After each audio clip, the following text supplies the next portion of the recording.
Namaskar. Good morning. So we start with another consideration of the theory of differential equations. So far, we have been developing the theory for nth order differential equations or n first order linear equations, and you have seen that n first order equations, which can be, or any nth order equation can be equivalently transformed into n first order equation. So we developed a theory for n simultaneous first order equations in n unknowns with one independent variable. Now it's time we looked at some situations where possibly we can get some examples.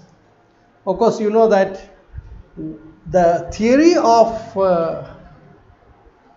differential equations, or the development of a theory for differential equations, was essential to move forward because of the difficulties in solving differential equations, specific differential equations, and you come across several specific differential equations in the context of say physics or engineering, and it's often difficult because the functions involved are so complicated that it is often difficult to find solutions of this. Anyway, the class of differential equations which can be solved explicitly, which is the most desirable thing to do if you can, to get explicit solutions, are so few.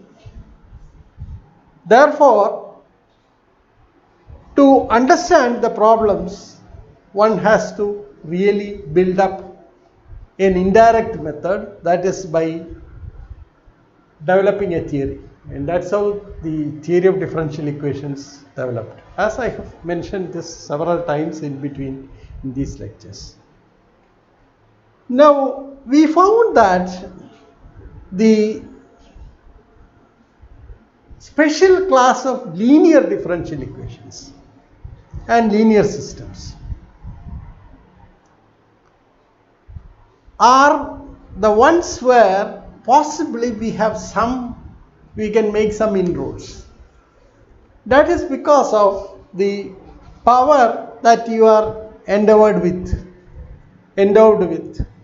by the theory developments in the theory of linear spaces.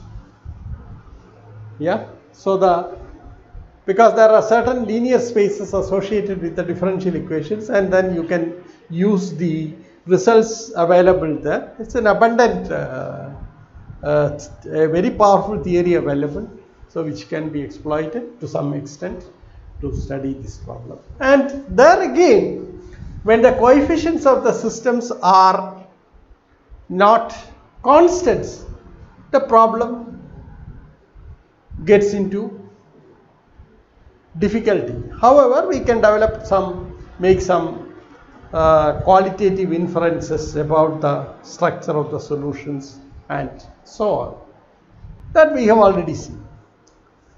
So when we look at the linear systems with the constant coefficients, where possibly one can get more incisive information, or which could even be giving some insight into the general theory.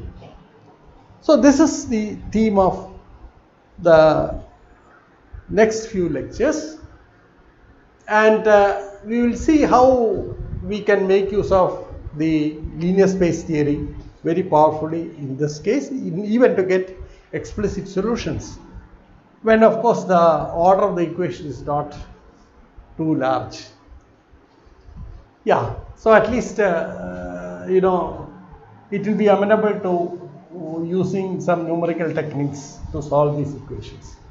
So we shall not go into that, but we will look at what the extra advantage that this linear equations with constant coefficients or linear systems with constant coefficients provide us with for solutions. So let us start with the equation. So consider the system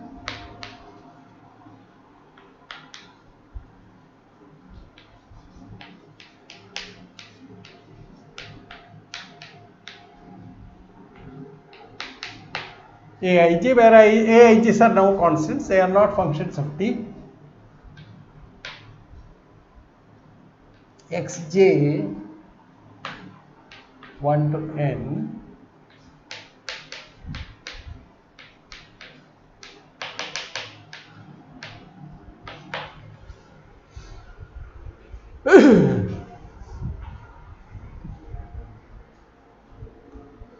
here we assume Aij's are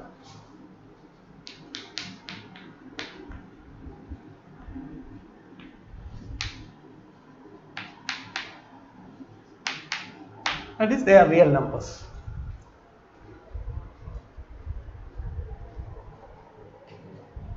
Now we will explore how we can possibly write down the solution in the general scenario. Whether the fact that the constants, the coefficients are all constants gives some advantage in explicitly writing down the solutions. Now this is what we explore. Now we know that in our standard notation this can be written as dx by dt equal to ax, where x equal to x of t and A is the n by n matrix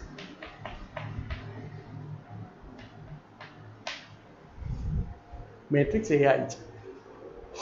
T is of course the independent variable. We can take here without loss of generality T belongs to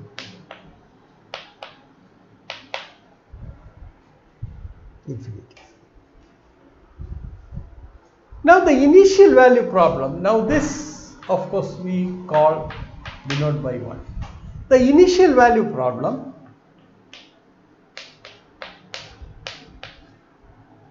associated with 1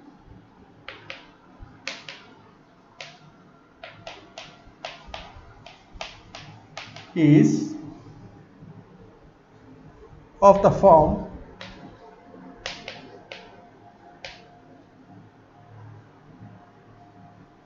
the equation 1 with the initial condition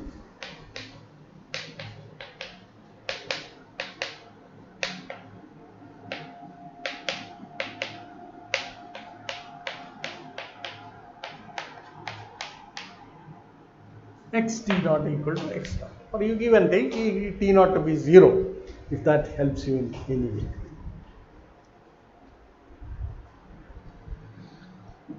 Now we can try to solve this problem, and we have already done some work in this direction, and you recall the solution can be written as xt equal to exponential of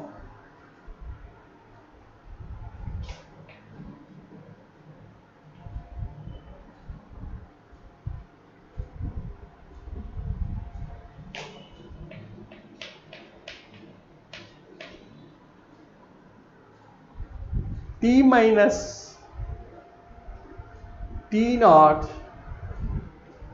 times a operating over, so that when t equal to t naught you get this becomes identity and this equal to x naught, and you can show that this actually satisfies. Formally it is easy to check.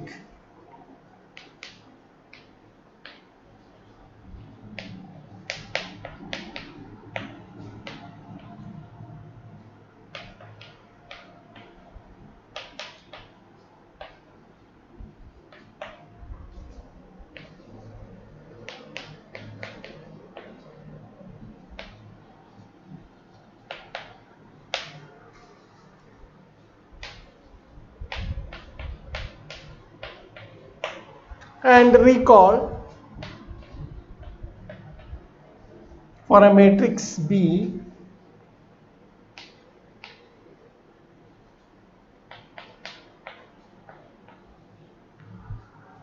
n by n matrix B, e to the power B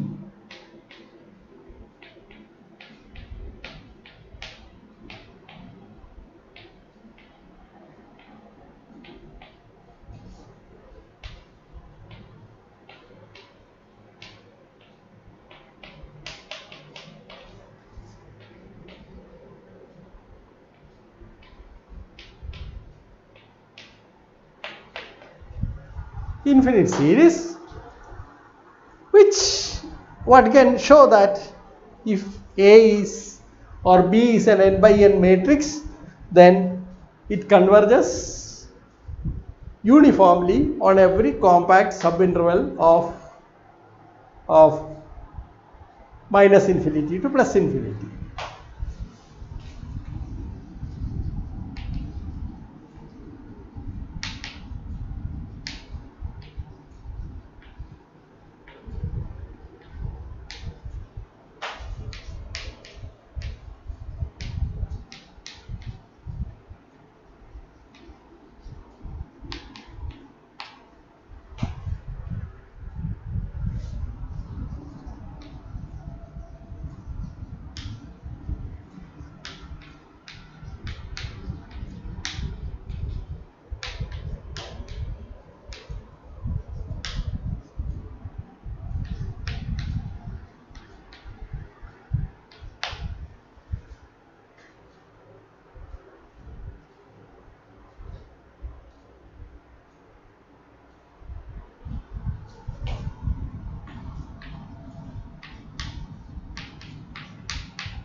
Now this is what we have already shown earlier.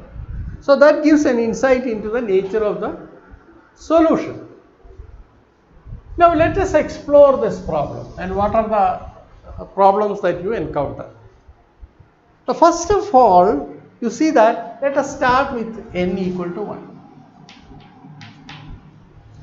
Then it's a very simple equation. It is of the form dx by dt ax with x, say t naught equal to some x naught. Then you see that the solution is given by xt equal to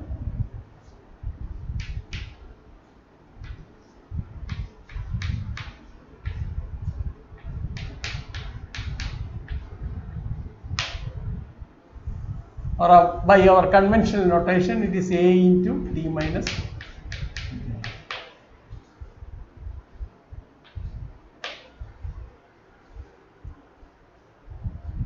Now you see that when you go to systems, one has to turn it around like this, because x naught is going to be replaced by a vector, and this is a matrix that turns out to be a matrix over here. As you see here, this is a matrix, n by n matrix, and n by n matrix acting over.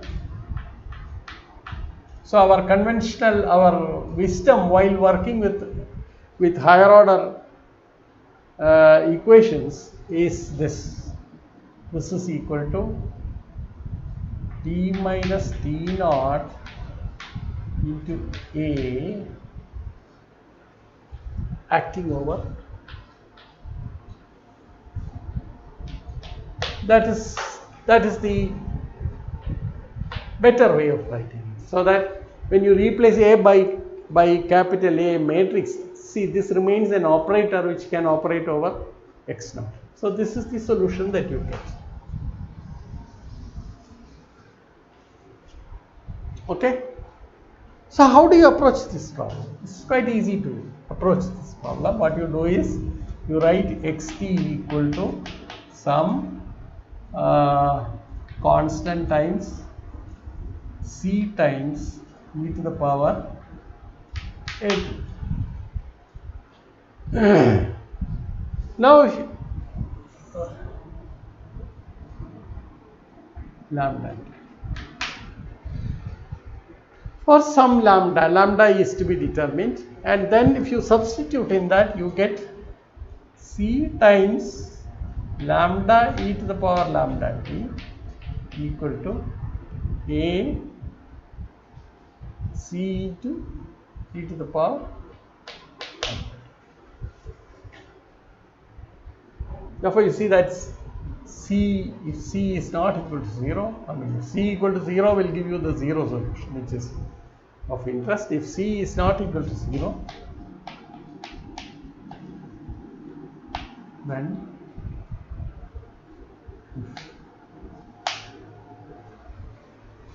we get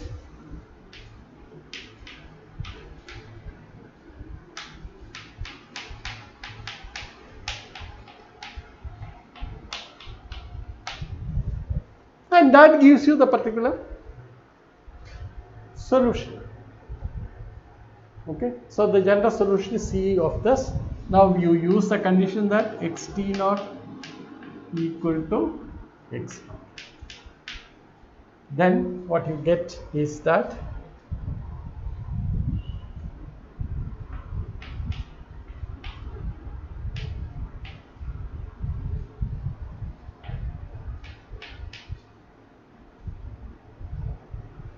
a t naught, therefore C equal to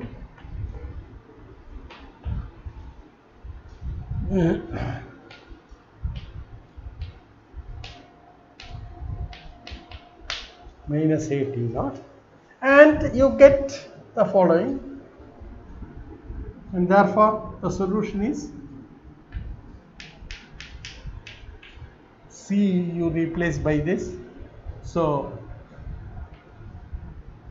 minus a into t minus t naught multiplied by this is the solution.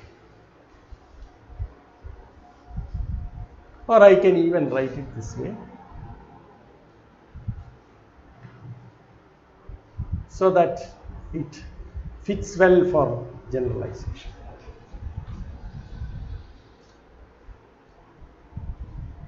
Now one has to just replace this by the vector, and then this a by capital A and x naught by the vector x naught, which is the initial condition. Then you get the solution formally. Okay. Therefore, let us see how are we going to determine the fundamental set of solutions. Okay. So let us work on this. Consider the general problem.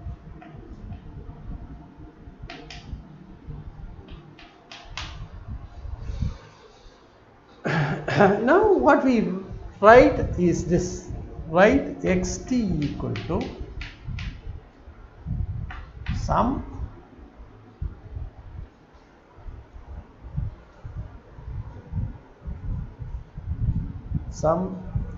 what do I do? Let me use a n by n matrix C. Sorry, this is an n by 1 matrix. Exponential of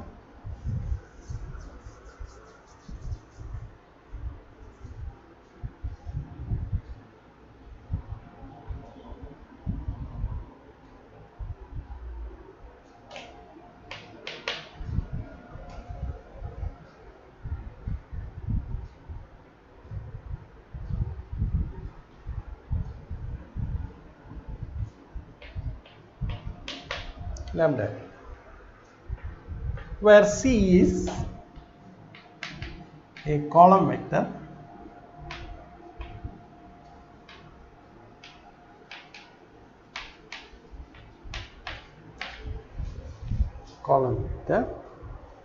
say C is given by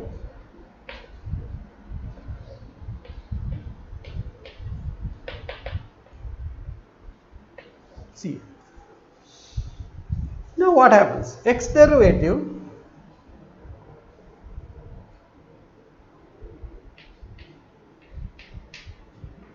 equal to lambda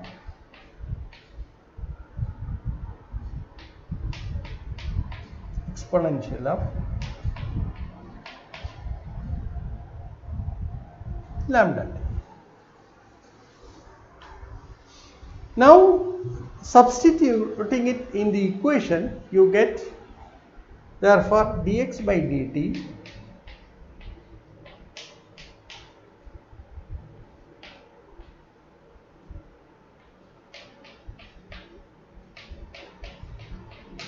and this should be equal to, this is equal to, what is ax? Ax is what? A C multiplied by whatever be the lambda. This is non-zero, which implies A minus lambda I C equal to C. Okay, therefore the C that you use has to be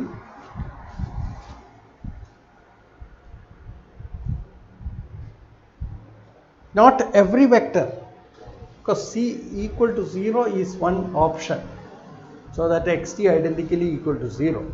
Now let us just write this. If C is 0 vector, then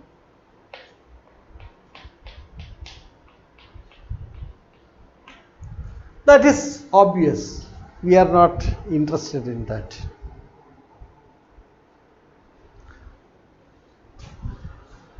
And that certainly does not, that is one solution of the equation.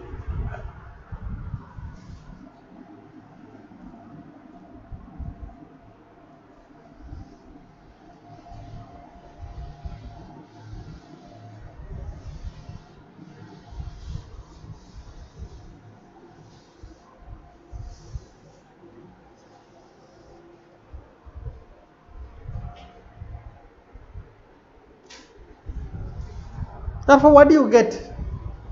So you get A is the given matrix. So C has to satisfy this equation.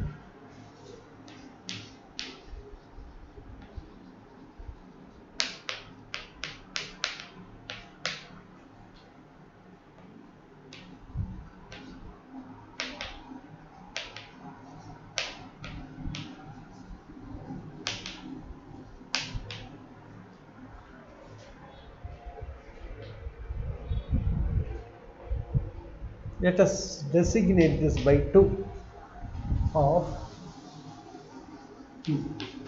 That is, what is it? A minus I is the n by n identity matrix.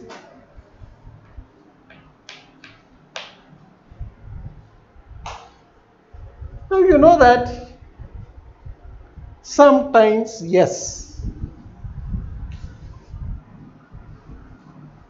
our experience shows that the problem reduces to, so if, see, A minus lambda I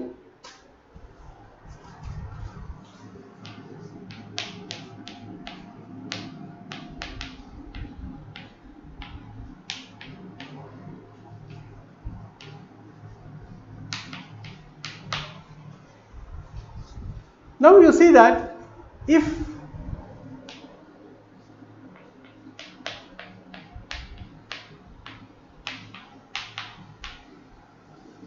invertible, then it has only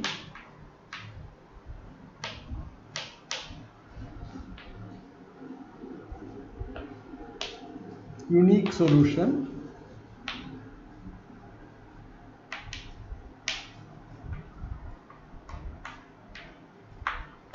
That means C1, C2, etc. Cn equal to 0. That is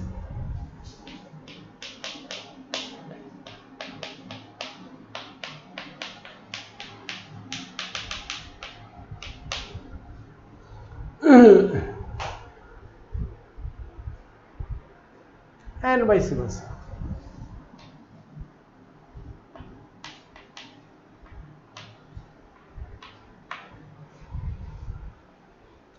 However, if A minus lambda I is singular, there are different versions of this. That means rank of is less than n, this is one condition, or determinant of A minus equal to 0, A minus lambda I is not invertible. These are all equivalent statements. Then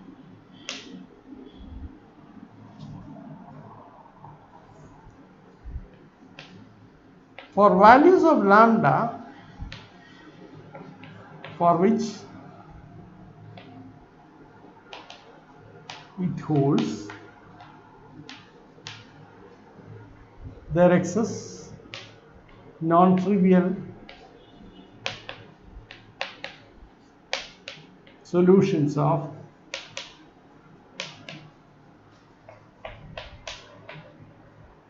A minus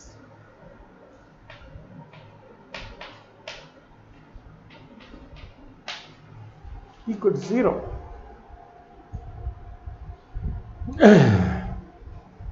And if we explore this further, so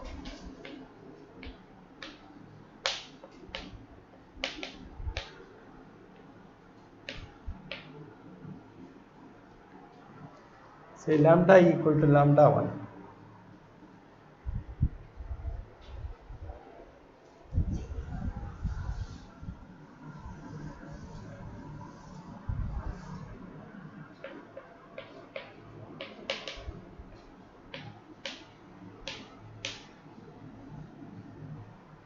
And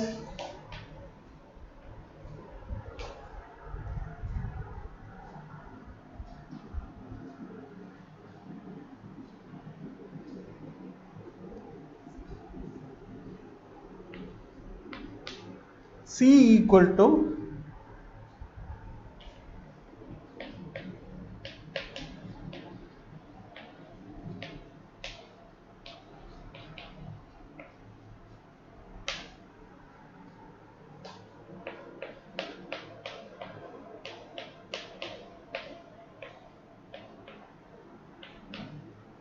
equal to 0. Then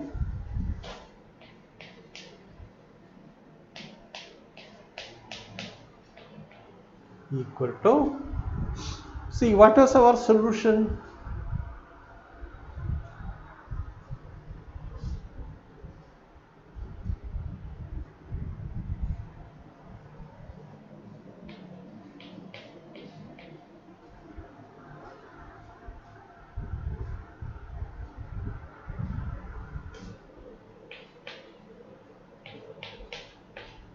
Exponential of mu t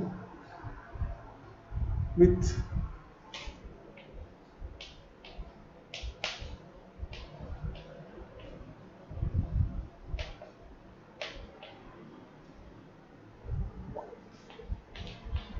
so we have essentially solved the problem. So the problem reduced, such mu's are called the eigenvalues or characteristic values of E.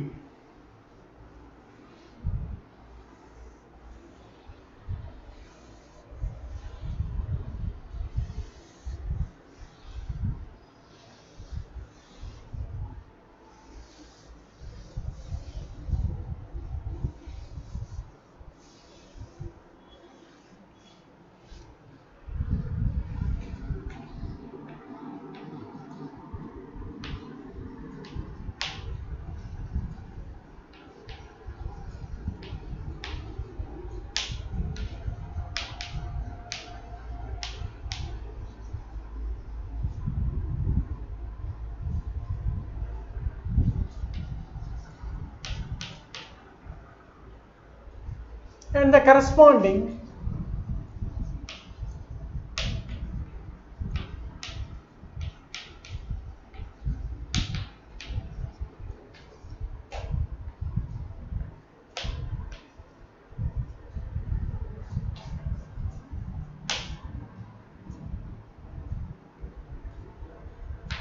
eigenvectors of A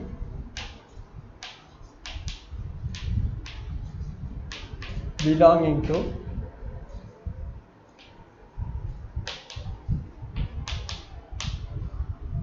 eigenvalue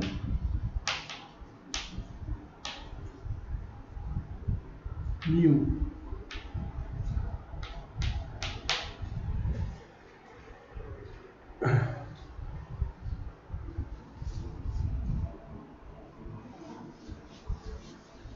So the problem now reduces to a problem in linear algebra.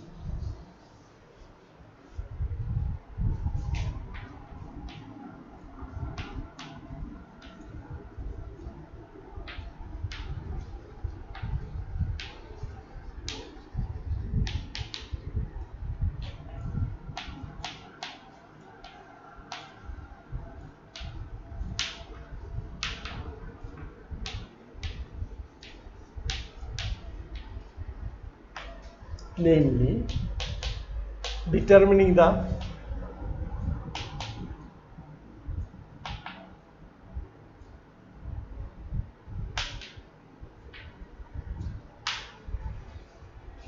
eigenvalues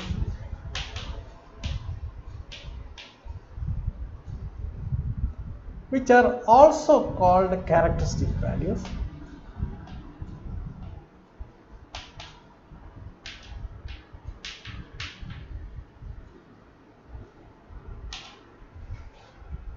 and eigenvectors of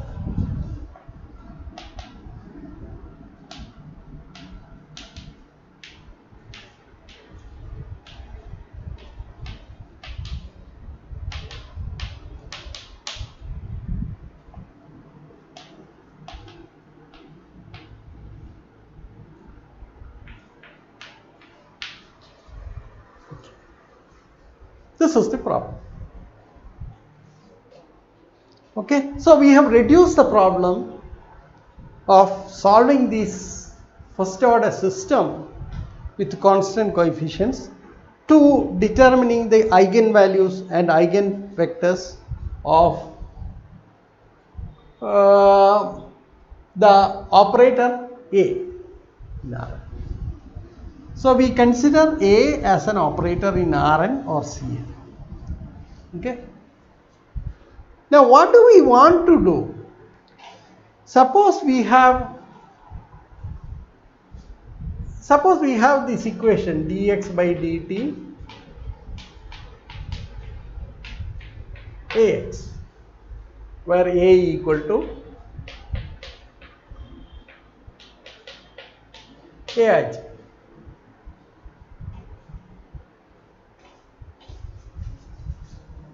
So what we have to do is to find the eigenvalues and eigenvectors of A. How do we do that? So we know that lambda is an eigenvalue of A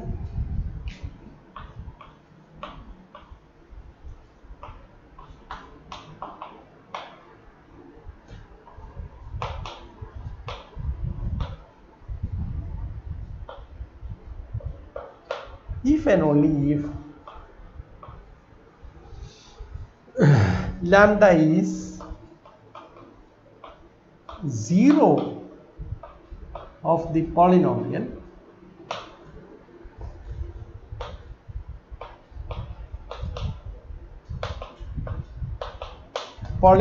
of A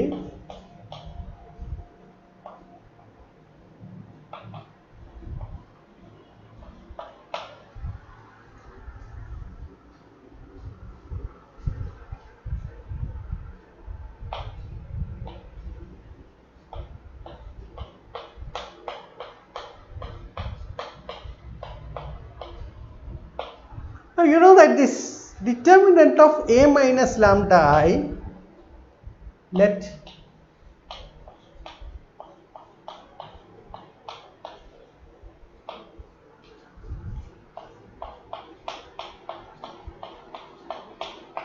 then p lambda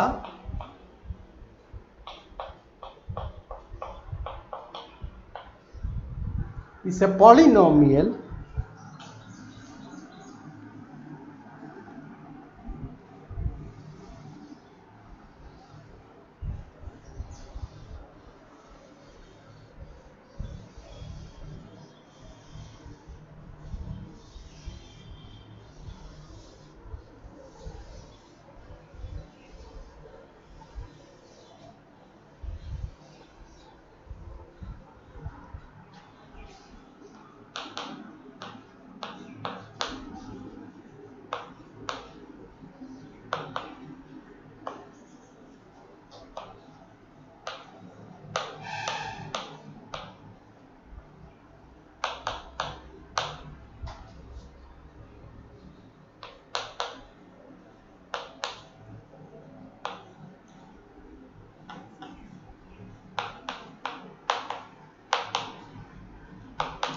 coefficients. So let p lambda be equal to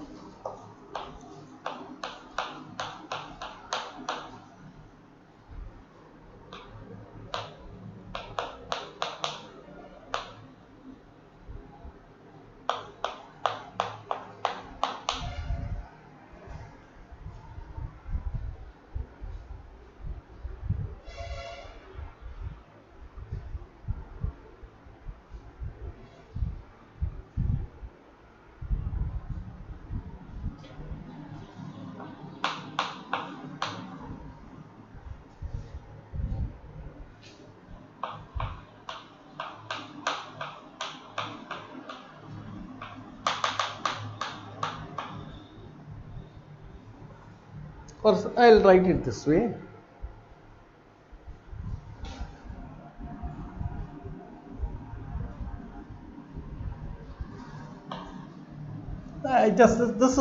This is immaterial because we are looking at the zero of that. So this is equal to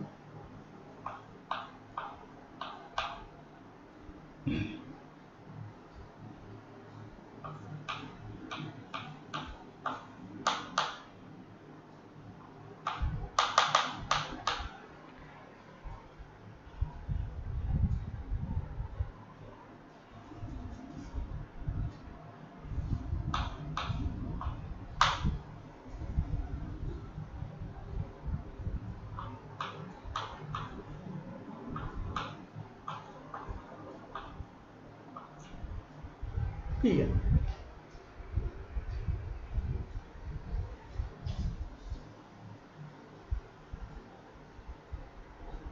So it's a nth degree polynomial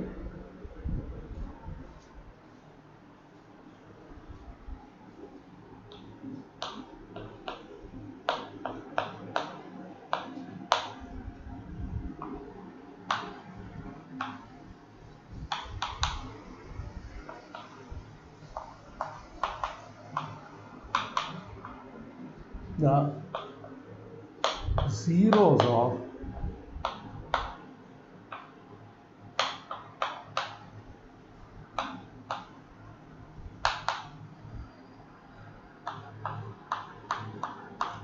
P lambda.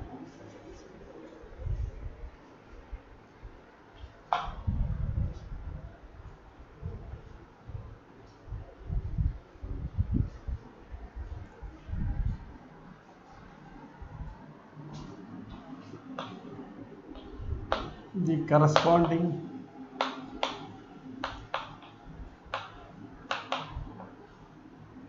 eigenvectors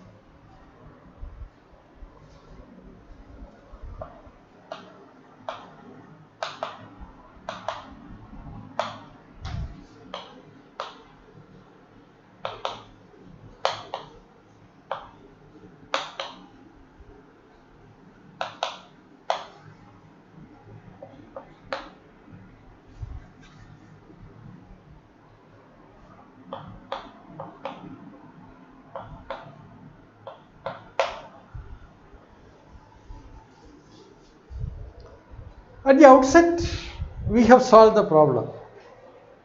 Now you see that this is again, so does there exist?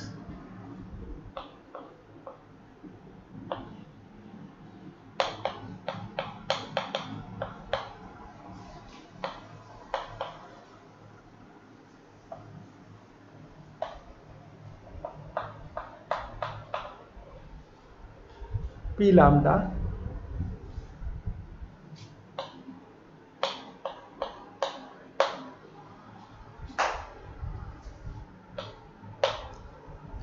now we know that we go to the polynomial theory and then we see that there may exist zeros or may not exist any zeros. At most from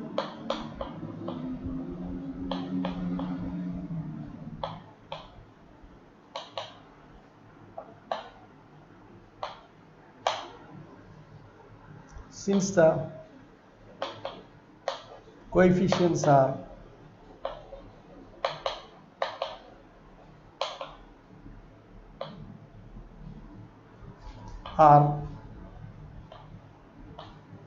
real,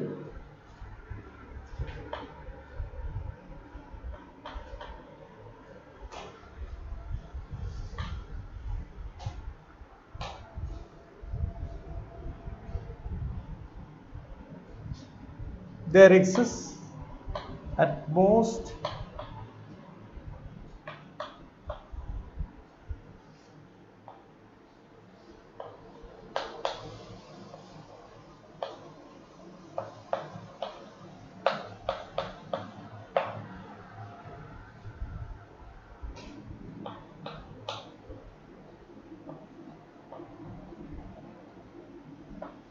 there may not exist any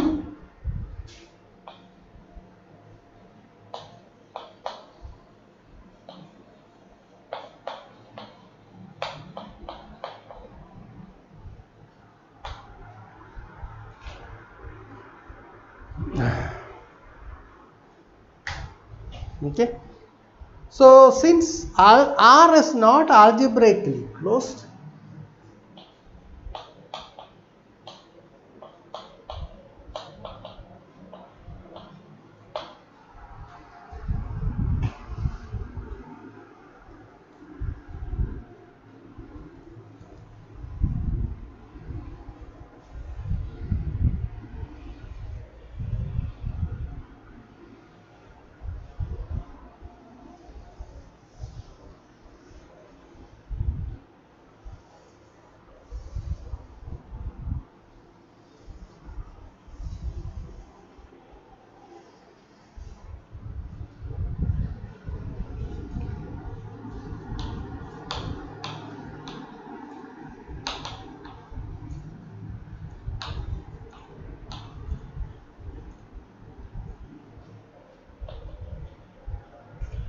an algebraically closed field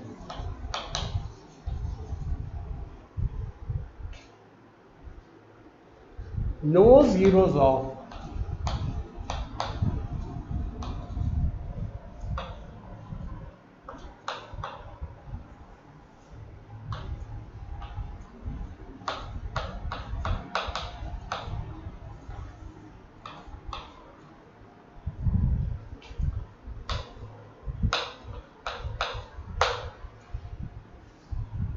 for instance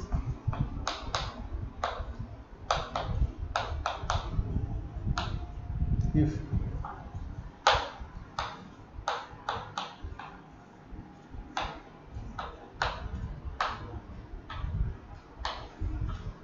zero,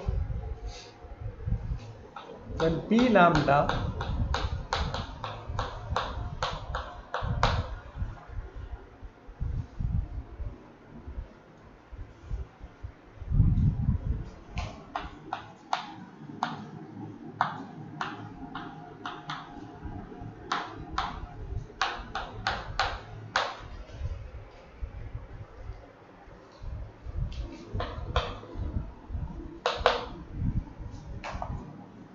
if we consider the same problem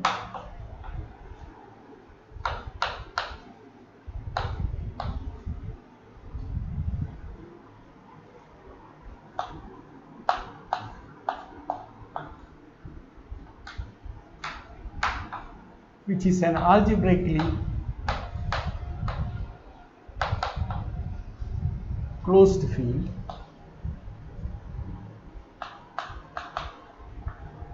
by which we mean that solutions of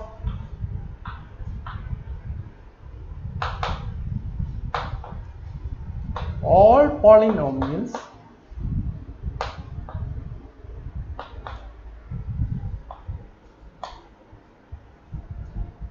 with coefficients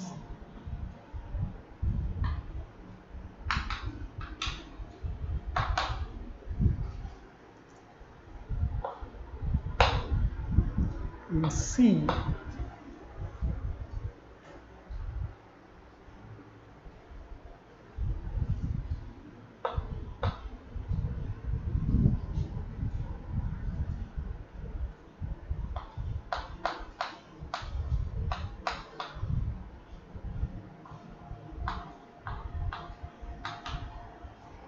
counting multiplicities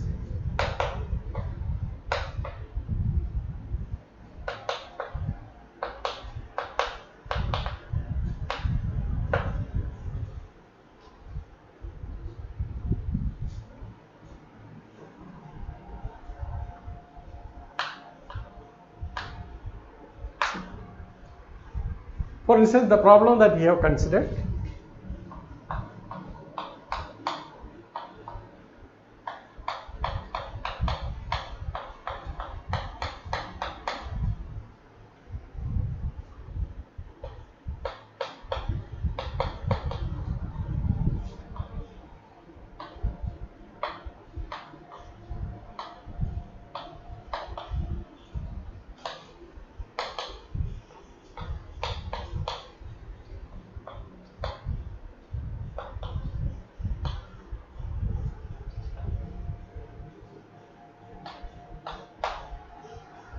Whereas it doesn't split.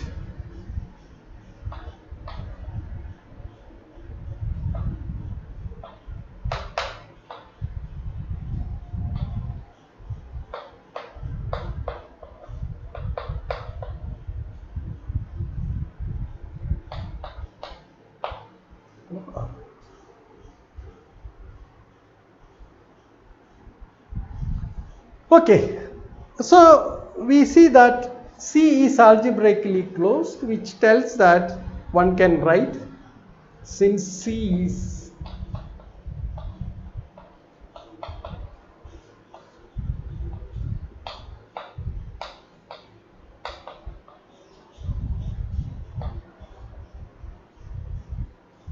P lambda is splits into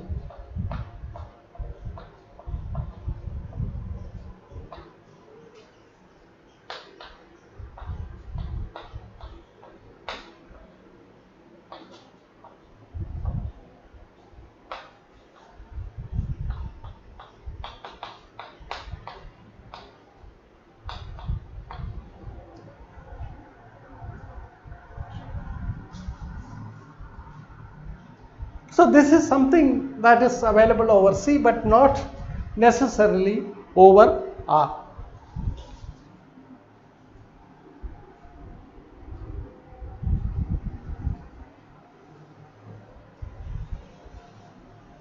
So let us return to our problem in differential equations.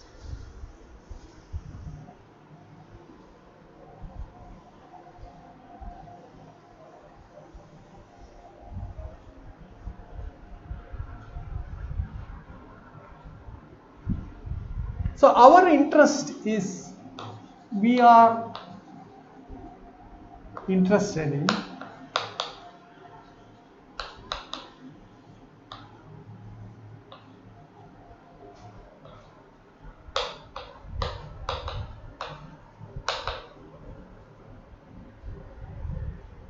finding a fundamental set of solutions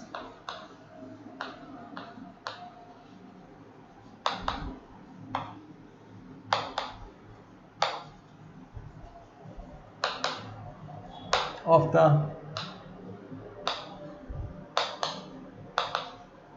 linear system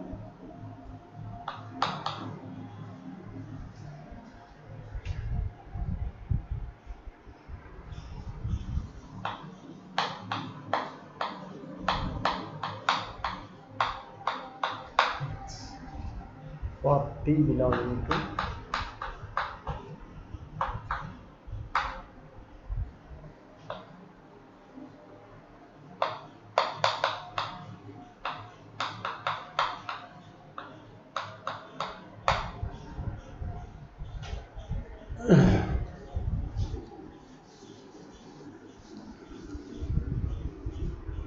we shall take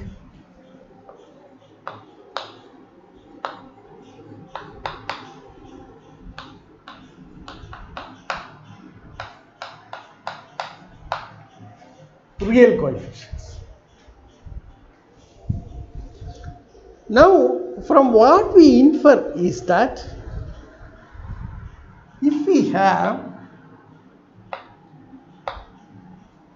if there exists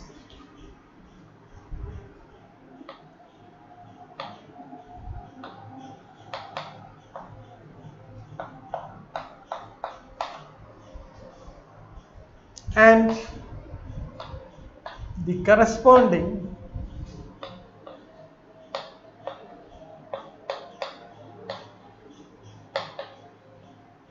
eigenvectors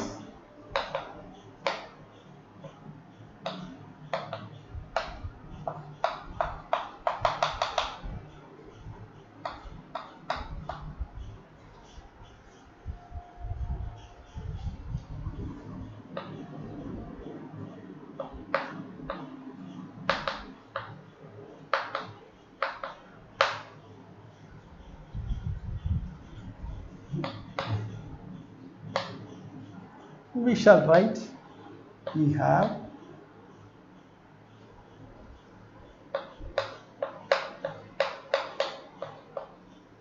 equal to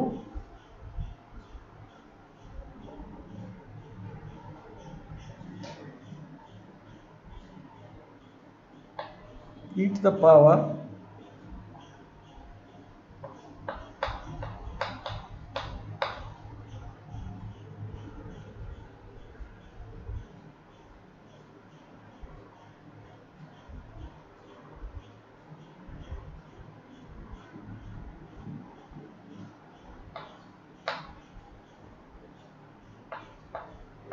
lambda I with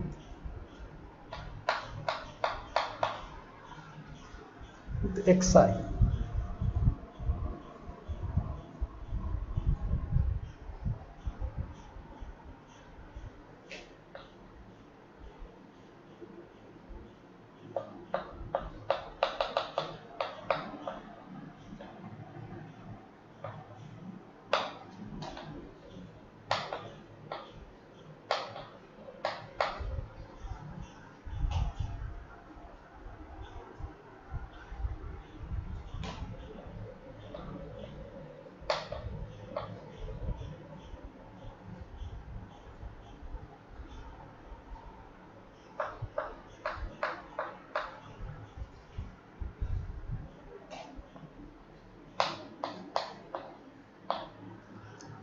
Here we are assuming that all the n roots are real.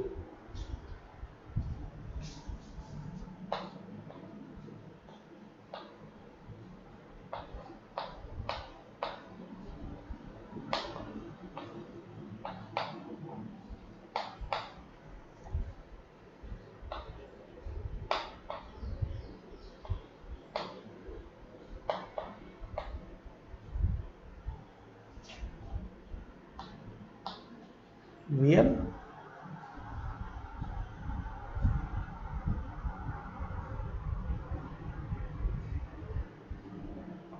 That means we are considering a special case.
and the corresponding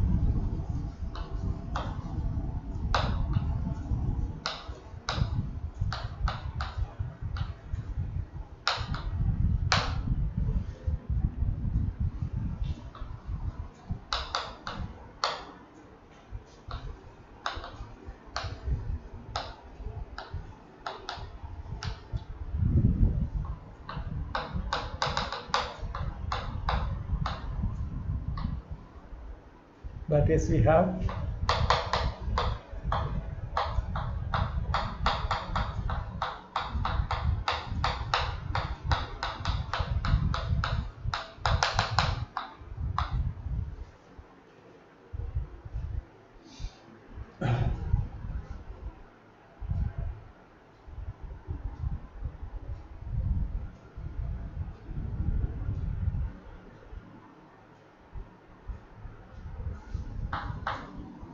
then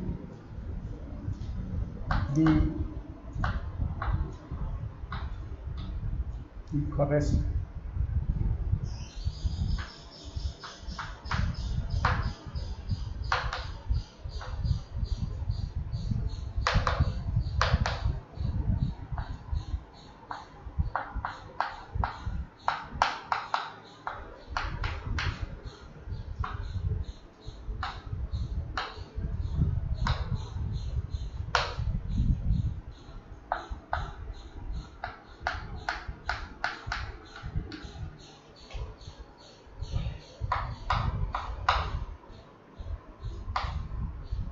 e to the power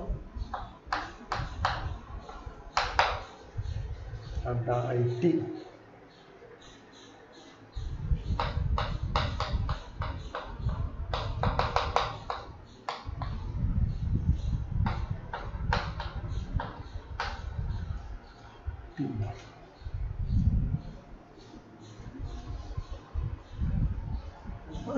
Then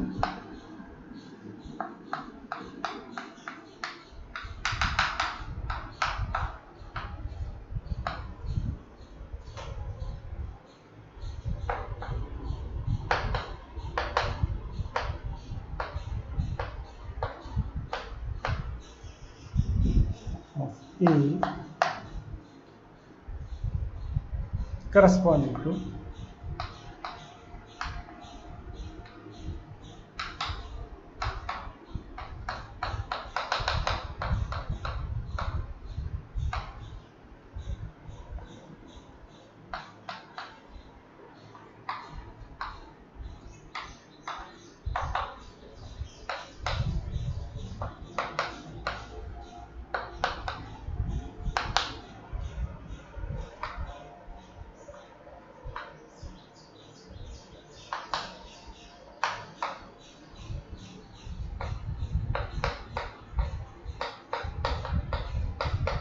X.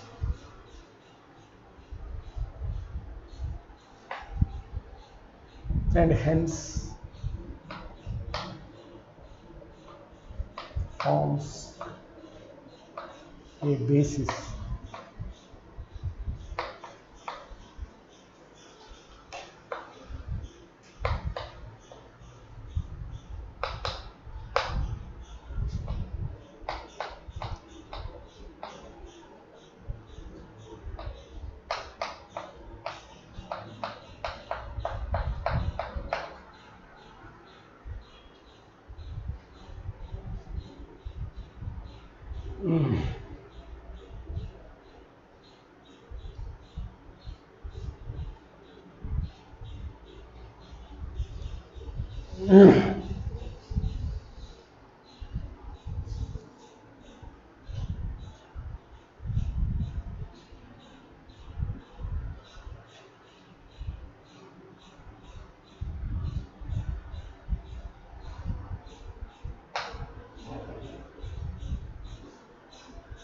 So we have solved the problem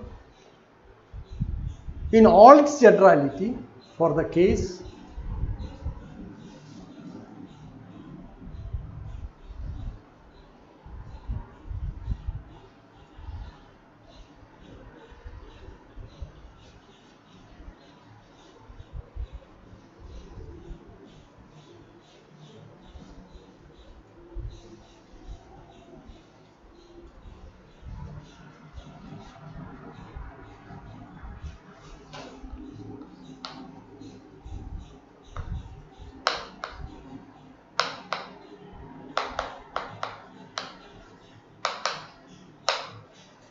equation.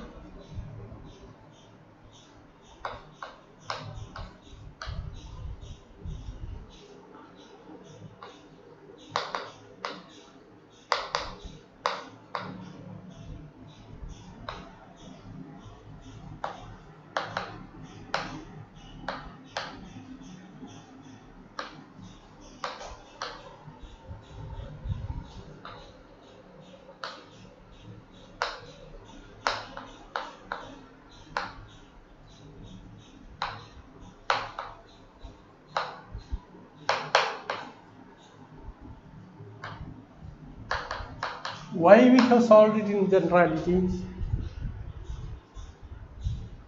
The vectors, the eigenvectors,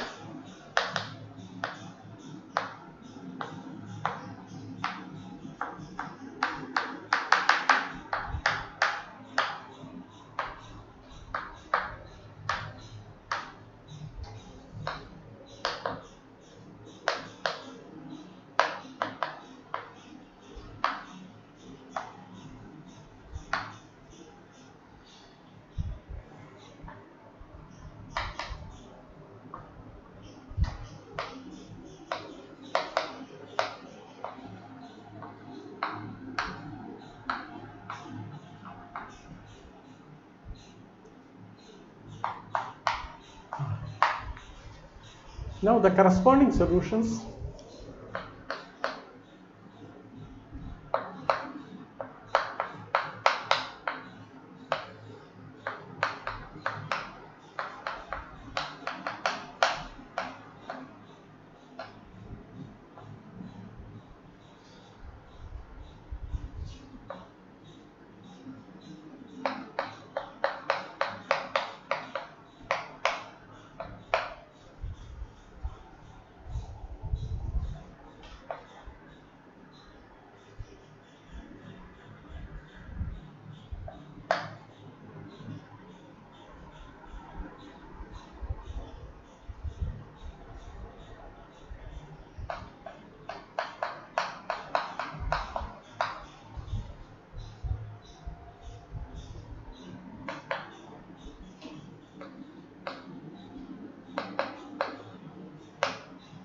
Satisfy the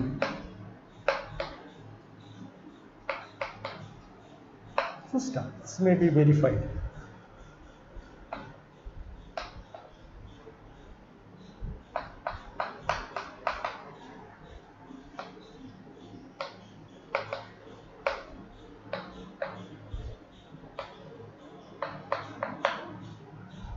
They are linearly independent.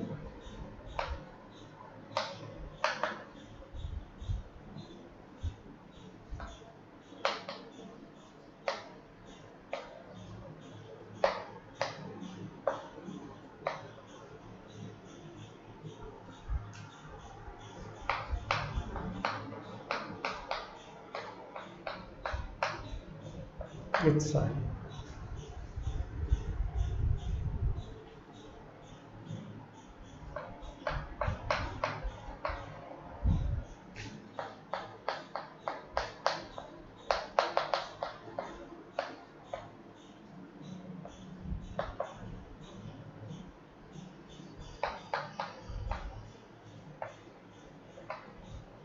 Why they are linearly independent? Because the eigenvectors x1, x2, etc., xn are linearly independent.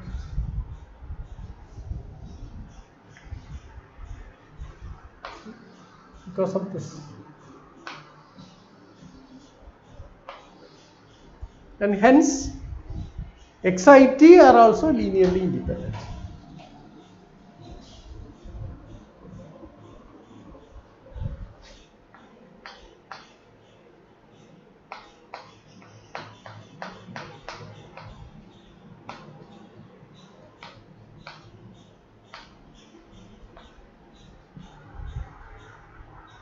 Forms a fundamental set of solutions.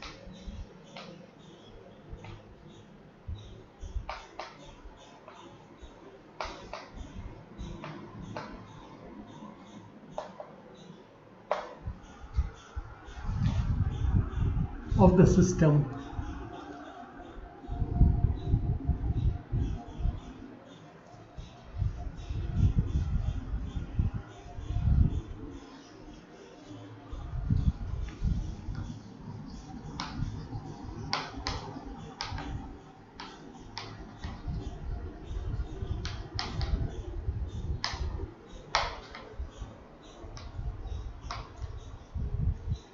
Let us take an example.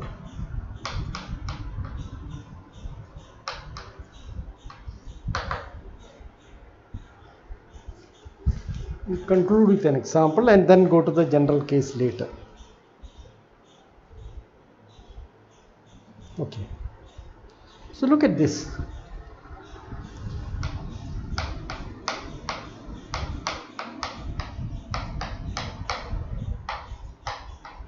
A is given by 5 minus 6 minus 6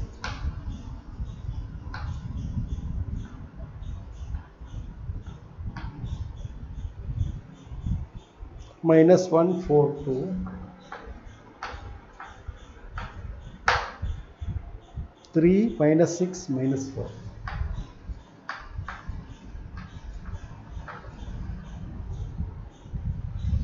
Then the P lambda is given by, in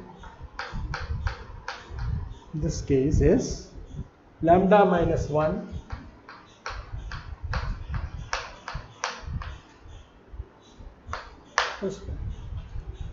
okay, so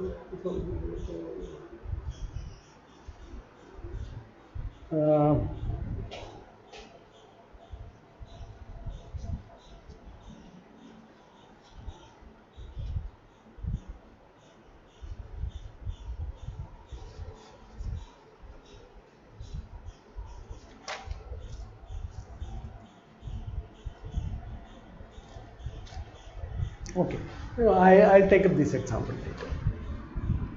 But I'll give you another example for this in the next lecture. We'll continue with this lecture. Next time here there is repeated eigenvalues. Nevertheless, we are able to solve it. So I think I'll stop here. So next time we will consider an example. Okay, right. So thank you very much. So I think before I conclude, let me say what we have done. We have solved the problem for the case where it's a very limited class of problems, namely where all the eigenvalues are distinct and real.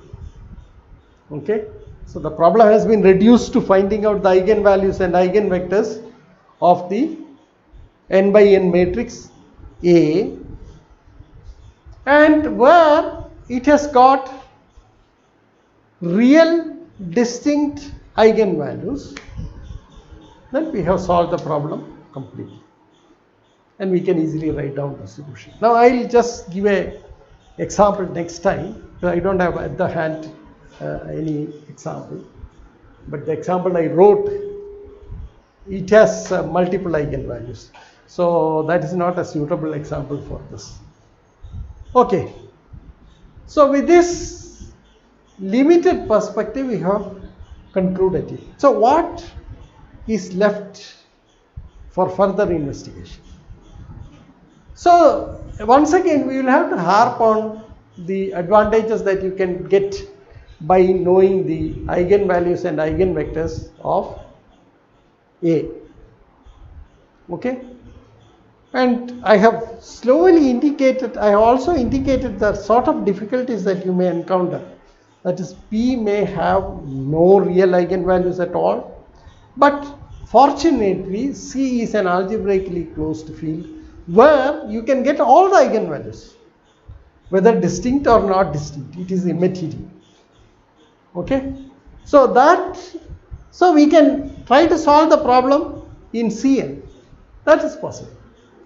But then we are working with the real equations, so we would like to get the real solutions. So how to get the real solutions, and that too a basis for the solution space of the homogeneous equation, so that we get a general solution.